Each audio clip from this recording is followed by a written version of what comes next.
Fincher, didn't Harley come home?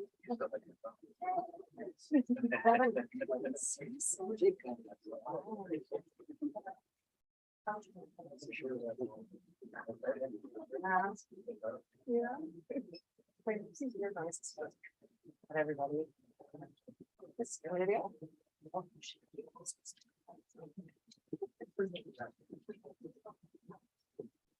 Good evening, everyone.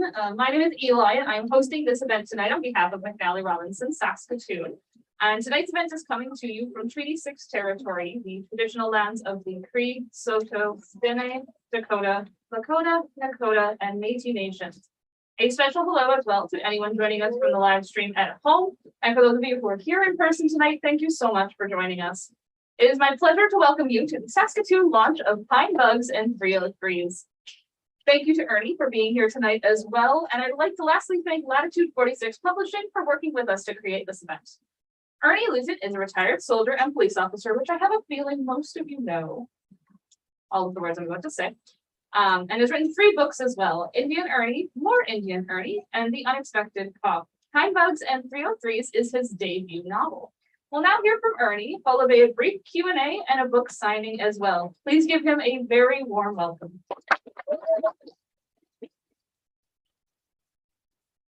Well, thank you so much for everybody for being here. I'm humbled by this. Let's talk about writing pedigrees. I got grade 12 GED. That's it.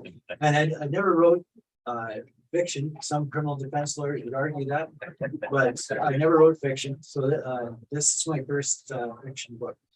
I wrote it and dedicated to my grandson.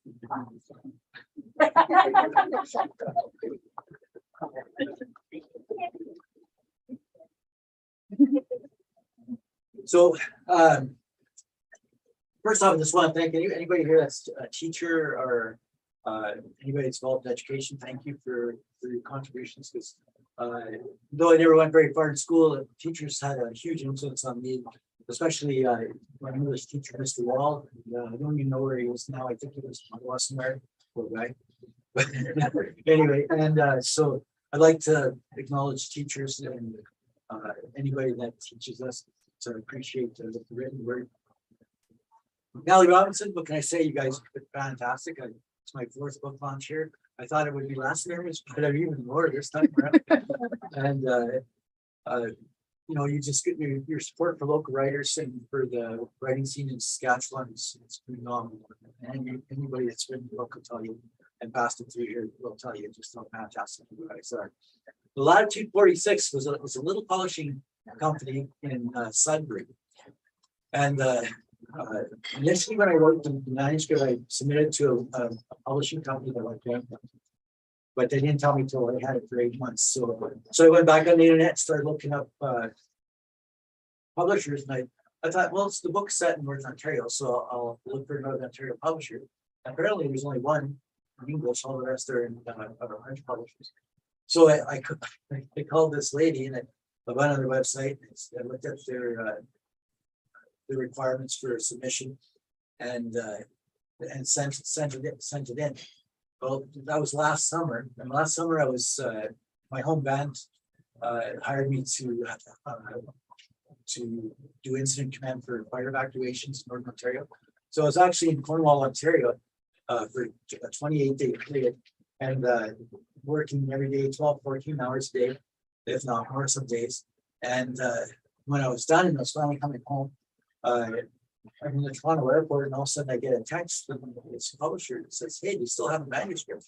Yeah, of course. And she says, "Well, can you send it to me?" And I said, "Yeah, or can I call you and move this forward?" So we had this conversation, and she said, what are you looking for when you write? I said, well, I want people to enjoy the story. I'm not trying to change the world. I just want people to read the book and go, that's a good book. You know, and she says, that's it. That's what I want to do too. That's what kind of book she wants to publish. So that's how this got started, and it's what went through the process of editing, of course, all the rest of it. So it's set in Northern Ontario, and most of the characters in the book are related to people I knew But from where I grew up in my little hometown of Roebuck, when I was growing up, there was about 120 people. And of those 120 people, 12 of them were veterans of the Second World War, either German prisoners of war who stayed in Canada, Finnish veterans that were whatever side they were on during the actual war, or Canadian or Indigenous veterans.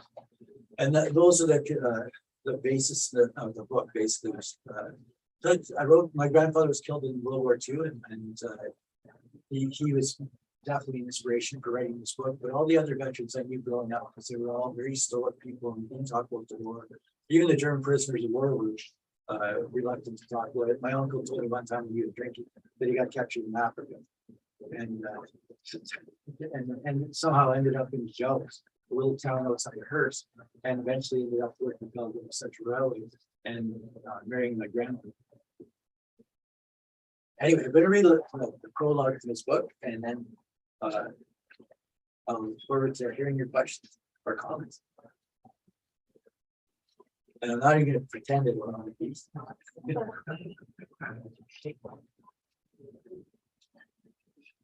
And Adler, your name's the book. Yep.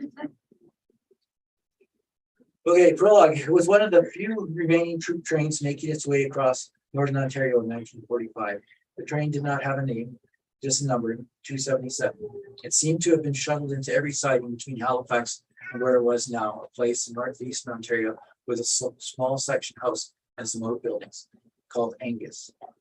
The train sat steaming and hissing as it waited for an eastbound freight to pass.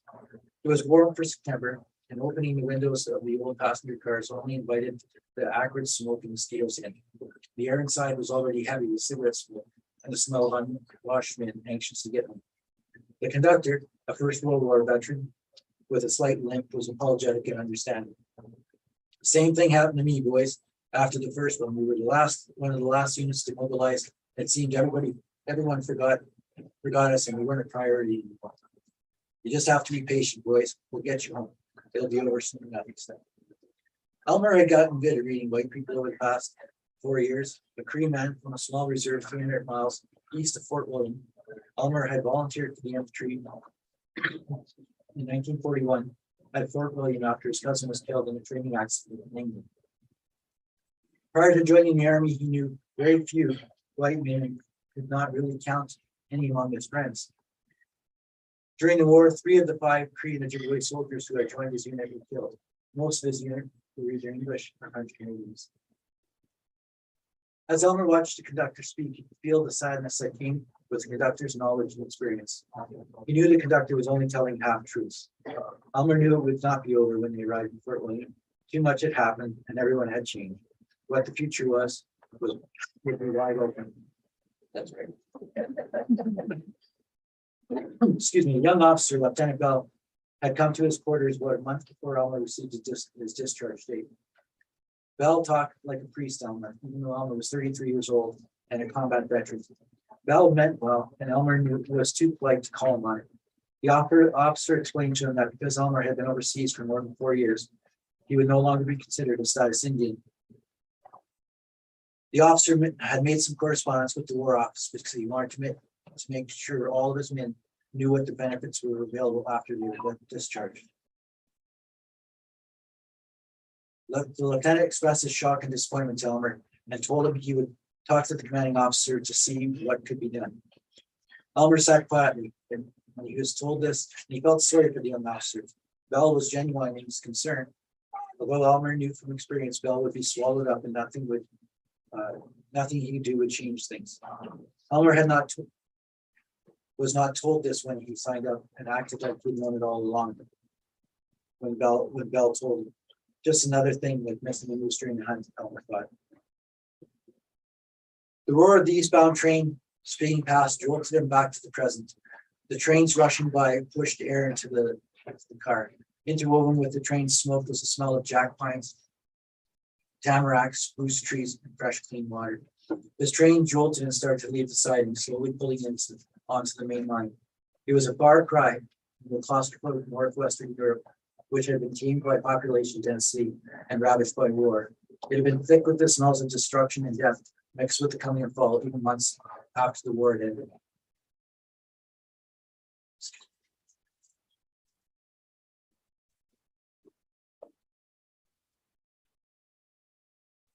Elmer smiled at the thought of the vast forests, lakes, and rivers of northwestern Ontario. Without people everywhere, he went and tried to nod off, letting the motion of the train and the rhythm of the steel wheels on the track put him into a half sleep. Gilbert sat across from Elmer. Gilbert had been playing cards in another car earlier, but he had gotten bored and was feeling a little sleepy himself. He looked at Elmer as he drifted off. Elmer Wabason had been in his regiment from the start and came from the Indian Reserve across the highway from his hometown. The highway was called the King's Highway and later the Trans-Canada Highway after 1943. He had never met him before the war and was surprised when he learned they had grown up less than 3 miles away from each other. After 4 years, he still did not know a lot about Elmer. Elmer and the other Indians kept to themselves. 3 had been killed in battle, 1 in France, 2 in Holland.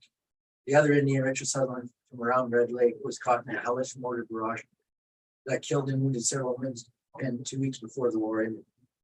Though he was not wounded, he had not spoken more than a few words since even to Elmer. He was sitting in the last car of the train, alone as usual. Gilbert knew Elmer had a wife named Mary and 2 children.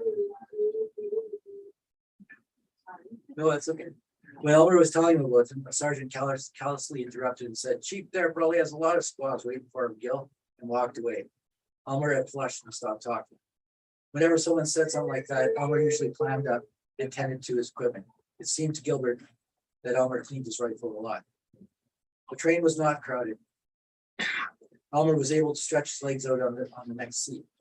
He woke up when the train went over a poorly maintained switch that caused the train to bang and jolt hard. Elmer looked around the car for a moment. Everyone was dozing or staring out the windows, lost in their own thoughts. The train reflected the incomplete planning and wastefulness Elmer had become accustomed to over the past 4 years. The journey had been laid out by some rear echelon officer in Ottawa. They did not consider casualties of the men who volunteered to remain in the occupation force at the war's end. The empty seats were reminders, silent, empty reminders of what the past 4 years had cost. The train had been booked on the Canadian Pacific Railway line rather than Canadian National, which meant almost everybody from the regiment would pass their homes from the northern part of Ontario tonight. They would have to travel back the way they came, while angling north after being demobilized in Fort William. For some, with vehicles and families, meaning it was not a big deal. But for others, in long days traveling home by whatever means they could find. Elmer dozed off again. Gilbert was watching across the aisle. Elmer had the soldier's ability to fall asleep anywhere. At the speed they were going, barring unforeseen calamities, they would be in Fort William tomorrow around 3 in the morning. Gilbert would try talking to him again in vision thought. The motion of the train, combined with the shots from he had earlier, made his eyes heavy, and he too dozed off. When Gilbert woke up, it was dark outside. The train was stopped in a little town taking on water. Some soldiers were off the train talking to people on the platform. One of the locals was passing a bottle around, and the soldiers were handing out tailor-made cigarettes to the men, all who seemed to be railroad workers. Elmer was not in his seat. Gilbert got up and went to the vestibule so he could get out and stretch his legs. Elmer was in the vestibule on the opposite side of the platform, staring out the window into the woods. "You'll be home soon, Elmer," Gilbert said. Elmer turned and smiled his big smile, which reserved special things. "I can feel the land," he said. "What are you going to do when you're home?" Gilbert was surprised. Elmer was rarely this straightforward. Only in combat did he ever start conversations. Gilbert's answer was immediate, so Elmer knew it was an honest answer. "Well, my Cree friend, I'm going to get rich dealing with people's shit. Everybody does it. Nobody wants it around. I'm going to get rid of it, and people are going to pay me to do it. Do you want in?" It was Elmer's turn to be surprised. This white man was offering the chance to go into business together. Elmer had always trusted Gilbert, especially during the hard, bitter fight in the home. What you see is what you got from him. He knew his own strengths and his weaknesses. He also knew Elmer's, and they covered each other's faults automatically. They did not have to talk all the time like a lot of other soldiers. Elmer replied, "Can we do firewood too?" "Yes," Gilbert said. The conductor hollered, "All aboard, fellows," and the soldiers came rushing aboard, smelling of cigarettes, whiskey, and rum. The conductor closed the vestibule with a clang, and the train started moving in a cloud of blow. The conductor moved down the train, telling everyone that the journey was almost over. "No more drinking, boys. You have a little 5 hours to sober up before you meet your sweeties and your young ones, your mothers. Your war is almost over."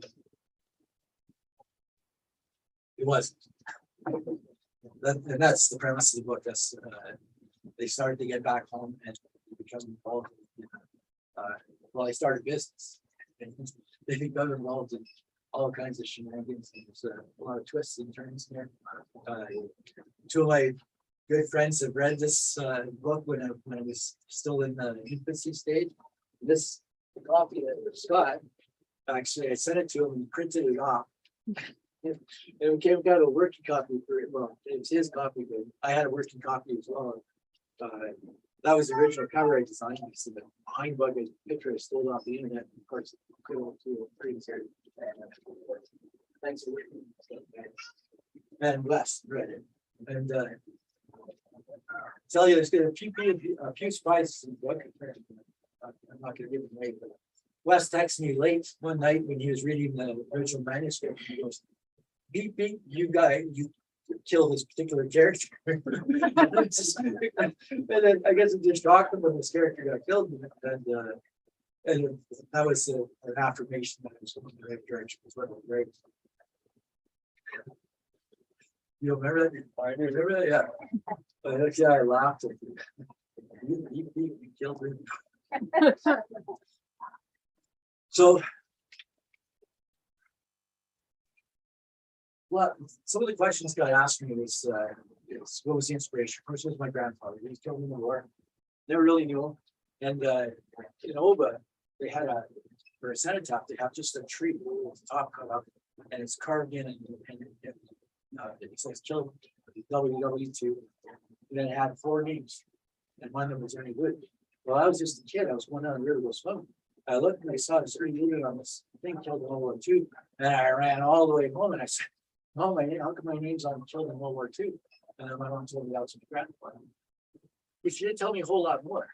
And over the years, I bits and pieces I learned, that he did this with the Lake Superior Regiment that was Thunder Bay for them. They'd be killed during the closing of the Lake Gap. And I wondered what it would have been like if he lived and came back to it. Would it have been good? Would it have been a man? What would it have done?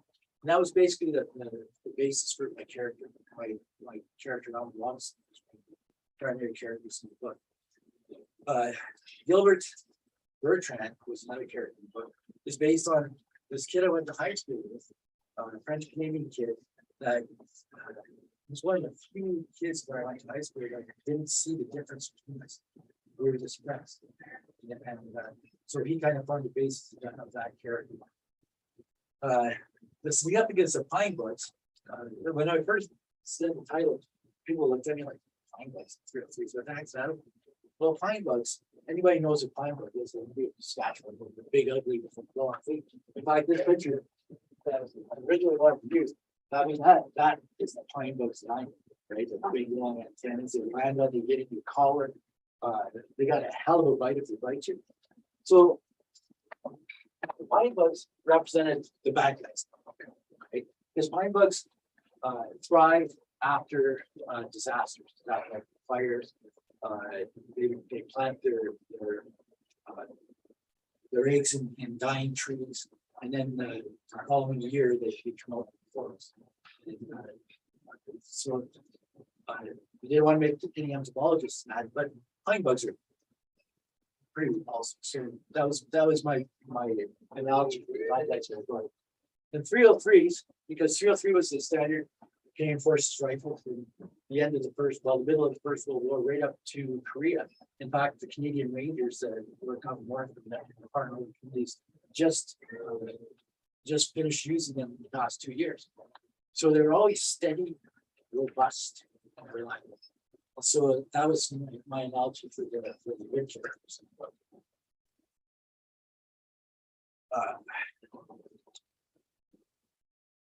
Another question I got asked, what do I hope the readers take away? Well, I hope you're entertained. I hope you enjoy your book. I hope you learn a few things when you're reading it. I didn't write the book to change the world. I just wanted the books to be like the books I like. I like to read a book and be entertained. If I learned something on the way, bonus. But if I didn't, just then if I enjoyed the book, that's what I want to read about. That's what I want for you guys when you read this book. I hope you enjoy the story. If you actually do learn things that stuff you never thought of before. Like I knew, that opening, Prologue, I knew that First Nation guys that went to World War II, if they were overseas for 4 years, lost their status. They were disenfranchised, right? But at the same time, because they're Indians, they still didn't get the white guys, which, I'm not a big preachy guy on stuff like that, but about that was certainly wasn't fair. So I put that in what it said. I thought it was a point that a lot of people would. Yeah, so what I want you to walk with is hopefully when you're done, you do like I do when I read a good book, and I just, like get to the last page, you don't want to do it. You put it down, I'm not gonna read this last page, right? But you do it anyway, then you say that was a good book, and maybe you can revisit a year later. The writing experience between fiction and nonfiction was,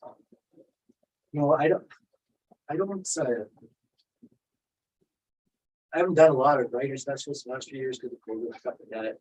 And a lot of them I've been to, I've got some of the ideas that other writers were writing, you talk about, how they go over every single word. The difference between writing fiction and nonfiction for me, I had a lot more fun writing fiction because you can go anywhere, you can do what you want, you can have disasters, you can have good guys, you can have bad guys, you can have middle guys, you can have good guys, no bad guys, and vice versa. It's just fun to write. And I didn't agonize over every word.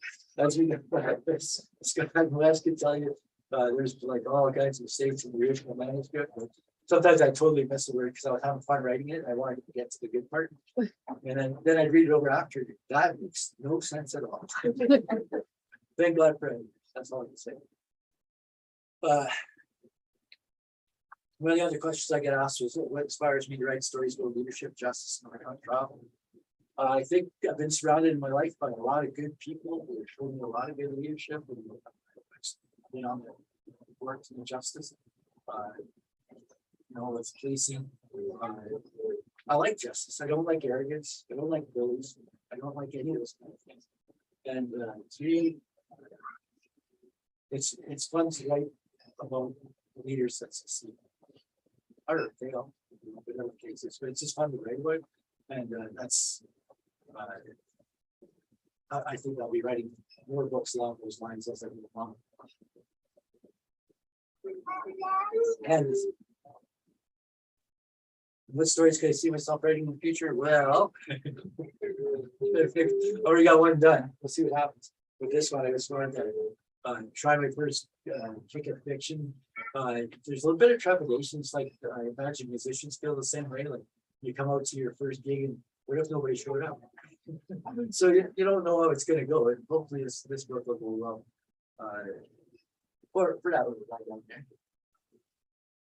any questions? Anybody? I haven't read the book yet or anything, but is there a character in the book you kind of identify with? No, I tried to stay away from that actually. Well, there's lots of people that try like different characters that most of the characters were based on, sometimes it was an amalgamation of two or three people that I like some of the German prisoner of war character. Like I said, the one guy that was a German prisoner of war, he was hilarious. I loved him. He was a hard worker. Couldn't understand a word he said if he was drinking because he was too red. But yeah, like he's got to through it. And yeah, so it's an amalgamation of a lot of people over the years.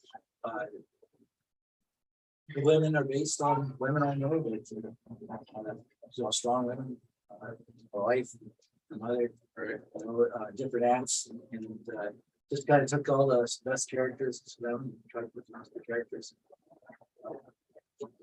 I didn't do a lot of research on the book because it kind of took away from the flow, I think, when you're writing. But every once in a while, I went back and fact check a little bit, just to make sure I wasn't inventing something totally that never could possibly happen. So, but I learned lots in writing when I went back and fact checked some of the like particular parts you'll see as you go through the book. So you went back to your hometown there or whatever and talk to a lot of the people who, No, most of them are gone. My hometown's only got 3 people in it. But I take the train, to go to Northern Ontario, and I have since I joined the army. Well, actually, since I started working there when I was 16. And I must have taken that CN train to Oba, well, sometimes twice a year. But probably 100 times. I knew the conductors, I knew the families, I knew their birthdays. And trains played a big part of our, when I was growing up, because we didn't have a road. We had, there was 2 railways, so CN main line and the Alcove Central. And they had a junction there, and that's where they would trade firewood or firewood lumber and iron ore and stuff like that. And so we didn't have a road, we didn't have electricity. And so my mom put it the best way. I said this on the other day, was my mom said that Oba, this place I'm from, if there's an eccentric person in the world that couldn't fit in anywhere else in the world, they would always find a way to Oba. So a lot of those kind of characters, I was going, the mad trappers, yeah, just a lot of veterans that came there because it was quiet. There was nothing that reestablished your lives there. It was, to me, it was amazing that and there was a lot of Finnish people there too as well. Finnish. Yeah, and the Finnish role in the war all depends on, you know, what period of time they were involved in. Either they were fighting the Germans, or they were fighting the Russians, or they were fighting both. So they were, even when I was a kid, they were characters. You know, they wouldn't talk a lot about the war, so I'd have to find and read about it and stuff like that. A lot of the stories I got from about the veterans, I got not from the veterans themselves, but from their wives, or my aunts, or my mom, or somebody would tell me, well, this guy was this guy, this guy did this. And the one uncle I had was almost stone deaf, he was a traveler. And my auntie, he was in the artillery during the war. So he could hardly hear it. You have to talk so loud, or you know, kind of hunt with him because he'd be always yelling.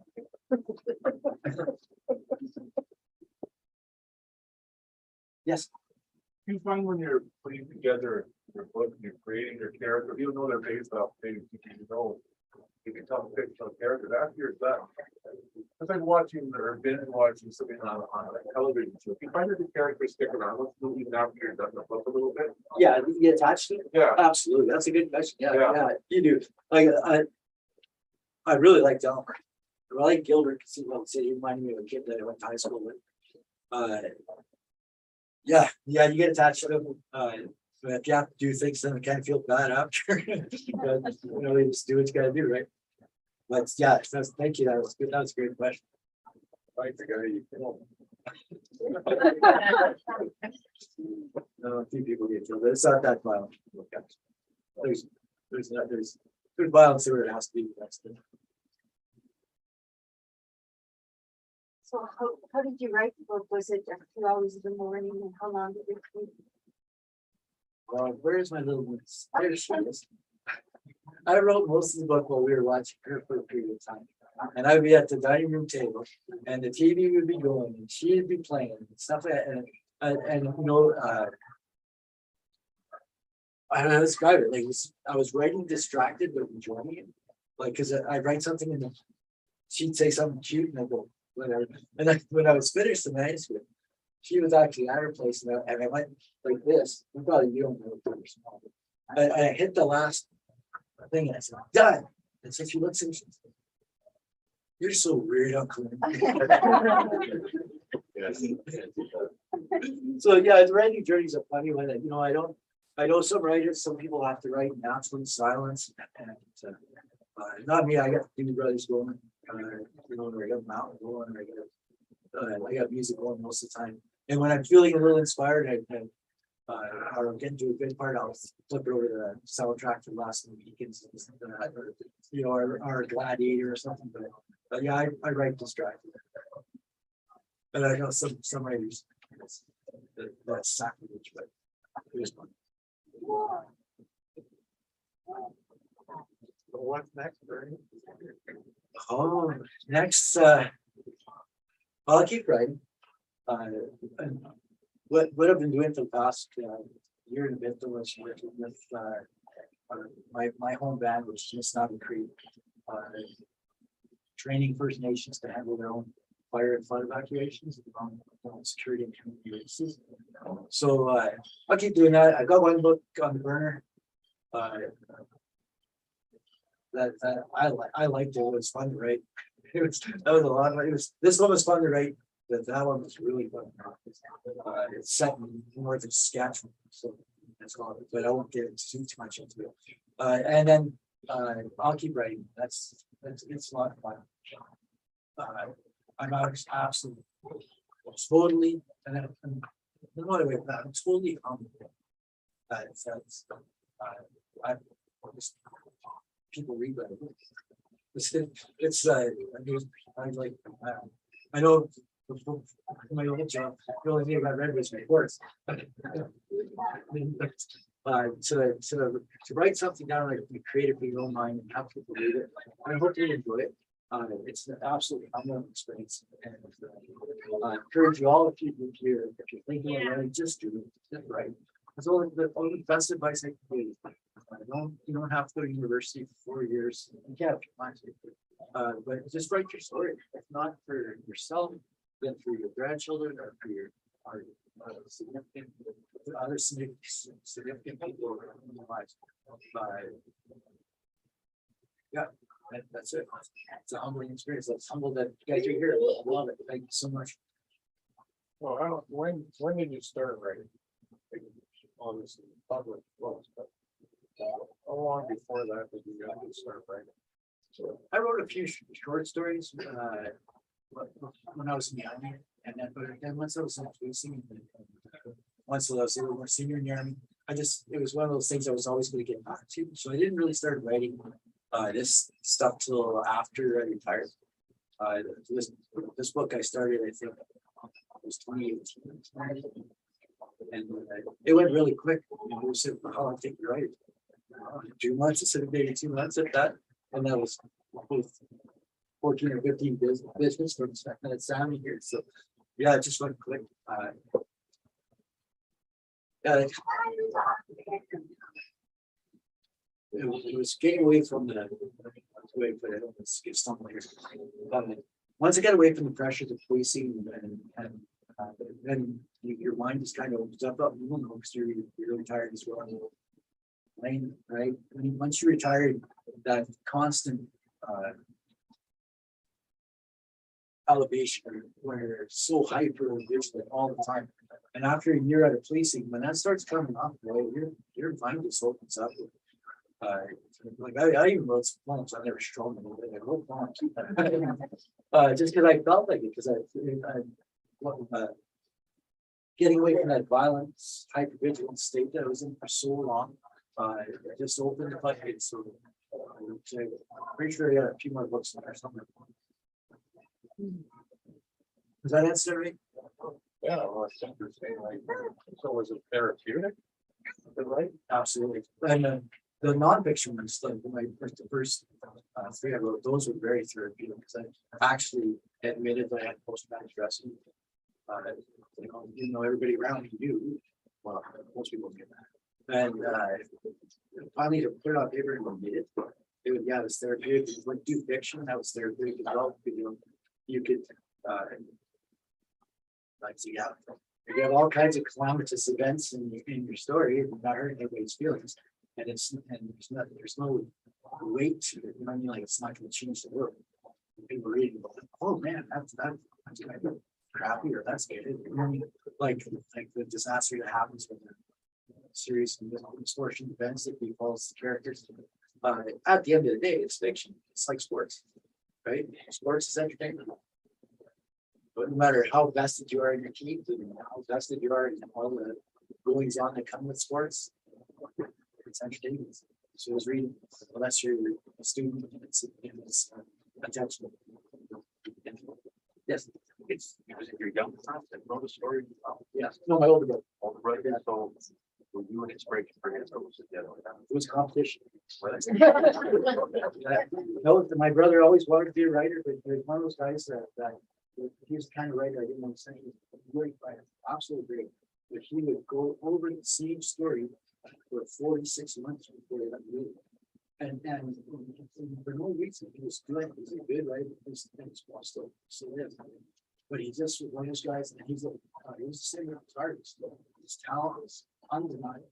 He was playing Dire Straits for months after he was like, and he just played my people. Right? So, yeah, good guy. Let's go. He read a good story. I was like, I gotta write something down. But it was never as good as his. Yeah, I never did. Yes. If you were, if a veteran were to have read this, what is something you would want them to take away? Let people know who they are. There's a lot of respect for veterans. I think when you read the book, you will see that I have a lot of respect for veterans. When I book, not all of them, some of the bad guys. A lot of people have respect for veterans of what they've been doing. You know, we're coming up to November 11th, the end. Can you describe and that restraining order is, how'd you get in? No, I think at the end of it, I hope people take away that our sparks of curiosity if they're want to learn more about our veterans, and while we still have a few that are still around. We have a whole crop of new veterans. One of the guys that worked with us in Afghanistan, definitely post-traumatic stress. There's Cree more veterans. There's veterans from those people give a lot. And to me, it's amazing that you know, especially during World War II, where how in particular in Northwestern Ontario, where we grew up, that so many of these guys came out of the bush, where they were working in mines or in the railway, found their way up to Fort William. Fort William was the main recruit center. Thunder Bay is called the Bay now. Most people there at Fort William, and joined Lake Superior Highlanders. And then there was other regiments down in Sudbury, and to think of a guy from the bush also with maybe not a lot of exposure back then, not a lot of electricity, not a lot of people had motor vehicles.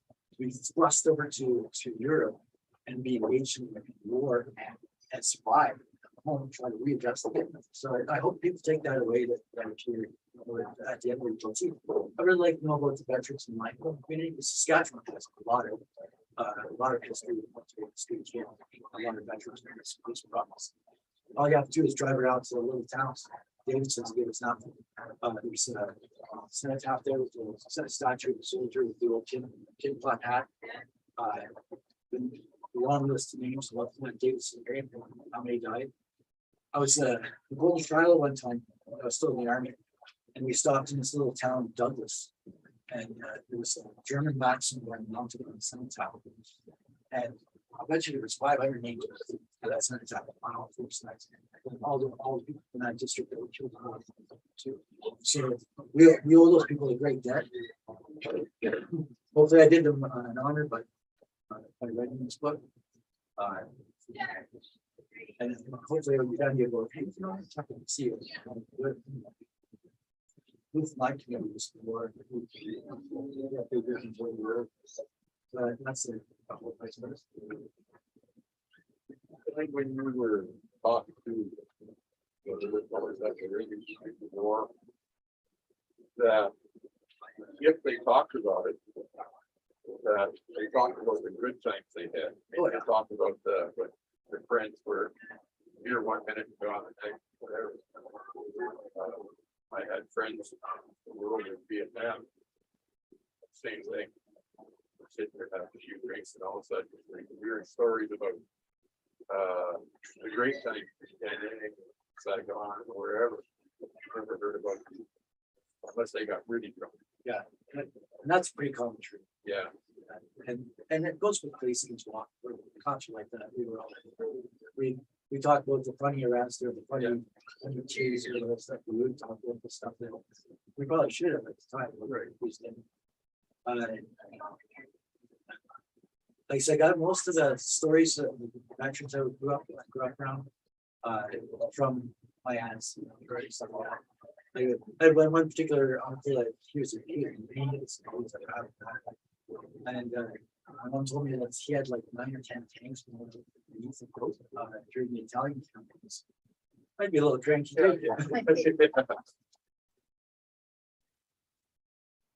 Yes.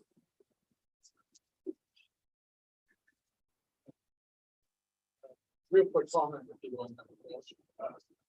It's kind of interesting. You talked about the great quality. But you talked about the newest feature that inspired you. And I was been reading your prologue. It's reading along with it. So maybe that sort of circle, maybe that sort of circle of inspiration. The question is, were you able to find out if you take more of this graphical service? That's a pretty important thing that shows that diminishing inspired. So as a I'm just curious whether you were able to find it. Actually, I found out quite a bit. He was, he went up to Fort William, joined the Lake Superior. They went to Camp Warden. They were training there. His wife was still in Oba, my grandma, and their husband had children. And the whole unit got together and made his way to go back up and help him stay up on this and stuff like that. There's letters that my father had that talked about what a good soldier he was. And he was always kind of first in the fighting coming back. And some other things I've heard. That just really made family secrets, I guess. But yeah, I found it quite a bit. And it was my cousin mostly did most of the digging. This incredible researcher. He was sending me stuff in months to independent on radio silent. Yeah, I learned lots. Like I said, and that's makes it so amazing when I think about people from northern Saskatchewan. Well, actually, anyone stepped up, volunteered, and went to fight. You know, it's very far removed from their existence. It's pretty amazing to me.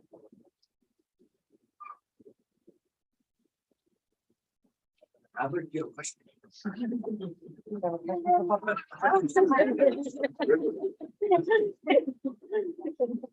Do you have any final questions before we get to the signing? I want to know.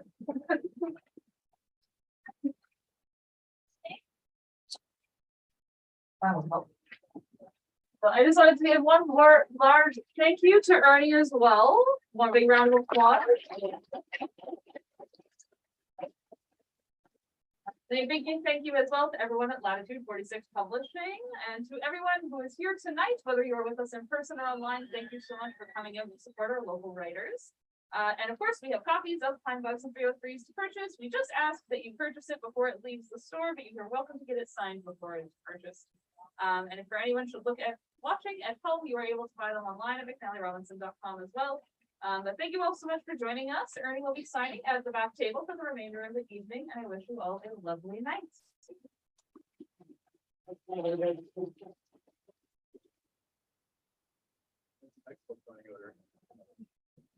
I haven't sensed him yet. Oh. So I don't see how this goes for a little while, and then I'll see.